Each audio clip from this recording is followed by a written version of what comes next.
Saudações, meu nome é Thiago Wilson, sou professor de História, estou desenvolvendo, juntamente com o grupo Interact, um aulão com o tema Revolução Francesa para auxiliar nos conteúdos que são importantes e provavelmente caem com maior incidência no Exame Nacional do Ensino Médio, o Enem.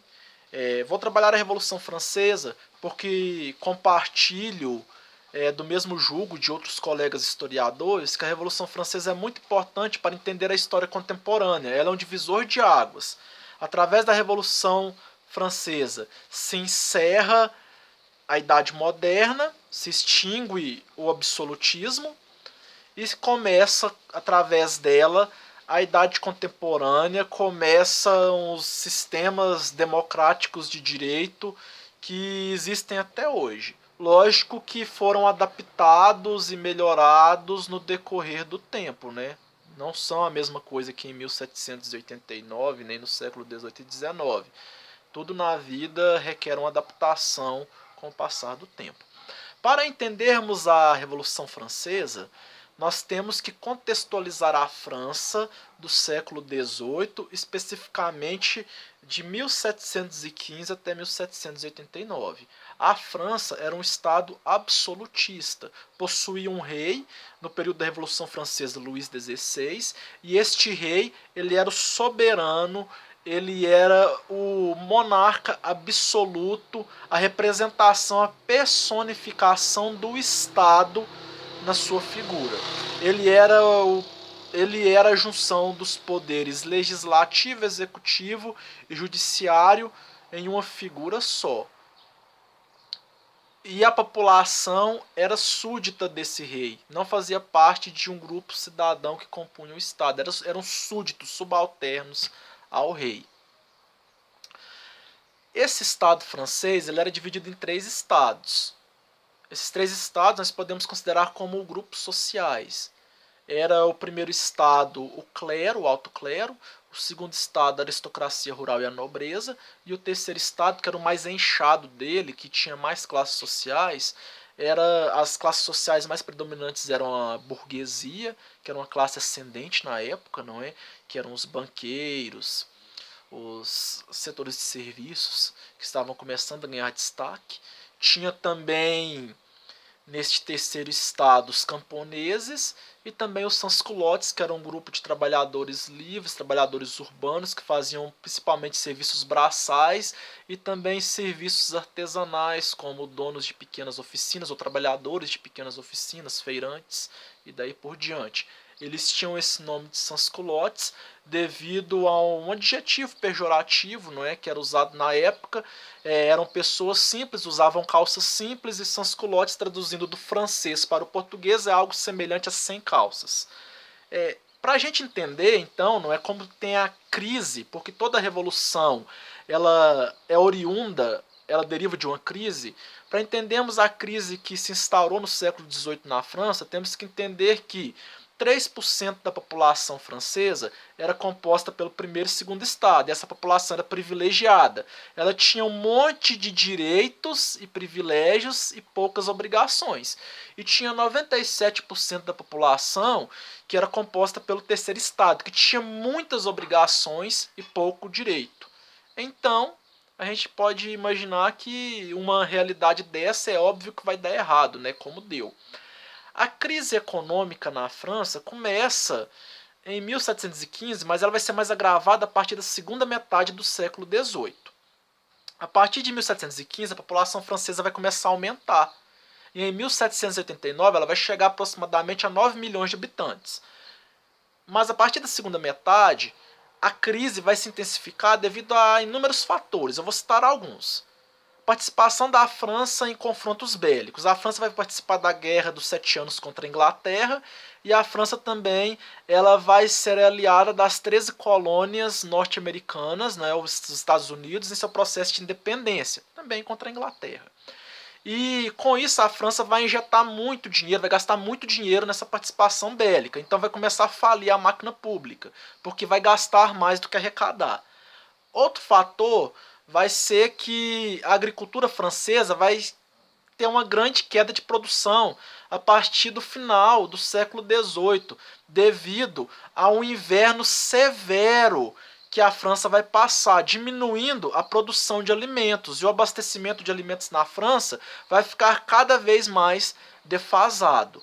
E outro fator que vai agravar a crise econômica na França vai ser o fator da economia francesa ser uma economia atrasada, com aspectos, características basicamente feudais.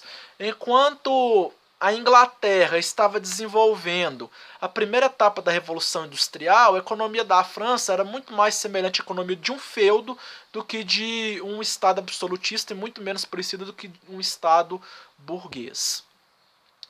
Então, gente, todos esses fatores vão gerar uma crise. E aliado a essa crise vai existir uma burguesia que vai ser uma classe econômica ascendente. Os burgueses, sempre em busca de conhecimento, vão entrar em contato com obras clássicas do Iluminismo. Eles vão ler Kant, vão ler Montesquieu, vão ler John Locke.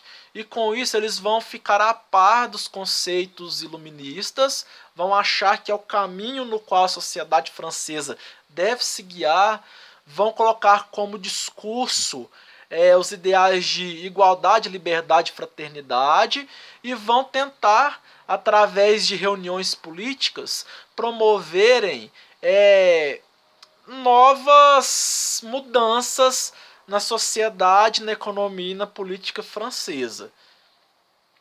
As reformas administrativas, para elas serem aceitas, elas deveriam passar em votações em assembleias. A Assembleia dos Estados Gerais de 1789, ela surgiu com esse objetivo, de colocar em votação essas reformas. É óbvio que essas reformas não foram aceitas. Por quê?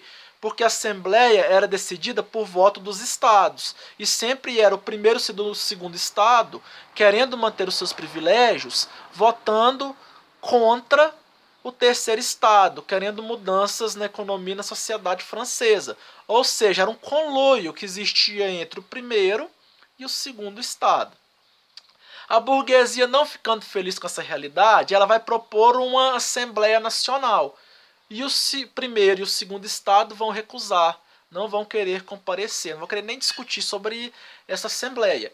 Então, em 17 de julho de 1789, o terceiro estado vai se unir e vai discutir uma nova Constituição, visando diminuir o poder absolutista na França, os privilégios da nobreza e do clero. E ao mesmo tempo vão haver levantes populares na capital francesa, Paris. Em 14 de julho vai haver a queda da Bastilha. A Bastilha era uma prisão que era a grande representante do poder absolutista, porque era uma prisão política dos opositores do rei. E a partir do momento que a população vai promover a queda da Bastilha, essa queda da Bastilha vai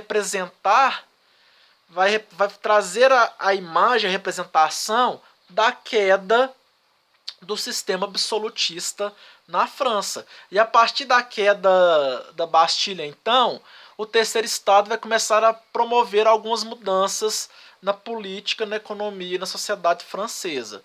Em 4 de agosto vai haver a Assembleia Nacional. Essa Assembleia Nacional ela vai instaurar a Declaração dos Direitos do Homem e do Cidadão. Nessa Declaração dos Direitos do Homem e do Cidadão, os franceses vão sair da condição de súditos, vão se tornar cidadãos franceses que vão gozar de direitos iguais perante a lei. Vai ser uma grande revolução nos aspectos dos direitos humanos no mundo ocidental. E a maior parte dos países no mundo ocidental vão inspirar as suas constituições através dessa Declaração dos Direitos do Homem e do Cidadão. Em 1791 vai ser homologada a nova Constituição. Essa nova Constituição ela vai diminuir mais ainda o poder do rei. O rei da França ele vai tentar então fazer uma contra-revolução com auxílio austríaco, e logo depois a Áustria vai acabar querendo invadir a França também, juntamente com a Prússia, querendo evitar essa ascensão burguesa e esse risco para todas as coroas absolutistas na Europa. A população vai acabar capturando o rei e a rainha. O rei e a rainha, Luís XVI e sua esposa, eles vão ser decapitados na guilhotina, perder sua cabeça, vão morrer, e com isso a monarquia constitucional francesa, ela vai chegar ao fim em 1793. Com o fim, então, não é, dessa convenção, a fase de terror, o realismo jacobino, a França vai passar por uma grande estabilidade social. Devemos lembrar que nessa convenção, quando foram discutir a Constituição, os novos rumos que a França deveria tomar, tinha o lado jacobino, que se sentou à esquerda, que era o lado mais radical, que queria promover mudanças radicais na sociedade francesa, que queria promover uma república constitucional, e tinha o lado girondino, que era o lado menos radical. Não quer dizer que não era o lado burguês, mais da burguesia que tinha um maior acesso econômico, e esse lado que se sentou do lado direito, não é, que queria defender sim mudanças na política francesa. O poder político iria ser passado para a burguesia e para os deputados, não é, que seriam os novos representantes do povo, só que não queriam mudanças sociais tão radicais quanto os jacobinos. Mas aí os jacobinos eles se tornaram uma grande ameaça. Antes, jacobinos e girondinos se uniram para tirar a monarquia do poder. Eles acabaram se tornando lados opositores. Foi aí que surgiu a esquerda e a direita. A esquerda visando maiores transformações no âmbito social e a direita visando maiores transformações no quesito econômico, excluindo um pouco das mudanças sociais. O conceito que nós temos de direita e esquerda, então, surgiu no período da Revolução Francesa, especificamente no momento da Convenção entre o Terceiro Estado. Esse período que nós tivemos, a fase do terror, foi um período do radicalismo jacobino instaurado durante a Revolução. E este período tiveram muitas pessoas que foram guilhotinadas, muitas pessoas condenadas à morte, por isso que tem esse nome de terror. E este período ele vai terminar muito próximo com o término da monarquia constitucional. E com este período, Áustria e Prússia vão se sentir estimulados a invadir a França e tentar neutralizar essa onda de revoluções liberais que estavam tendo na França. Terminando o período jacobino, vai começar então um novo período, que vai ser o diretório, onde a burguesia vai instaurar esse novo modelo de governo, que vai ser gerido por deputados, em 1795, e o diretório ele não vai conseguir muitas vitórias no quesito de apaziguação da população. O fomento revolucionário e todo aquele caldeirão social que estava vivendo a França, aquele caos social, continuou existindo no período de diretório. Com isso, o que vai acontecer? A França ela vai ver em Napoleão Bonaparte, quando eu falar França, são os burgueses que compunham o diretório, eles vão ver em Napoleão Bonaparte, jovem militar, recém-chegado de missões no Egito, vão ver nele uma figura que vai representar uma possibilidade de instaurar uma nova ordem na França, acabar com o caos. Só que Napoleão vai ver nessa confiança um espaço para ele instaurar um golpe. E ele vai instaurar o golpe conhecido como 18 de Brumário, que vai pôr fim na Revolução Francesa e vai primeiro colocar Napoleão Bonaparte como ditador da França, e logo depois Napoleão Bonaparte vai se proclamar imperador. E a Revolução Francesa, então, conseguiu certa parte de seus objetivos. Ela conseguiu sim cortar os privilégios da monarquia absolutista, acabar com o antigo regime. Ela conseguiu sim colocar os ideais iluministas à prática, mas a Revolução Francesa, infelizmente, ela não conseguiu terminar com os problemas sociais de maneira geral. Os problemas sociais da população pobre da França continuaram, mesmo com o corte dos privilégios da monarquia, da igreja e com a ascensão da burguesia do terceiro estado ao poder. E continuando essa crise, continuando esse fomento, essa busca por justiça, confiaram numa figura para ser a sua liderança, essa figura Napoleão Bonaparte, que acabou criando uma ditadura na França. Pois bem, gente, essa foi a minha contribuição sobre a Revolução Francesa. Eu espero que nesses breves minutos vocês possam ter acrescentado algum conhecimento, terem tido informações que não tinham antes.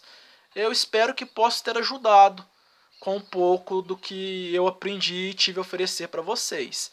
E desde já, muito obrigado pela oportunidade e até mais.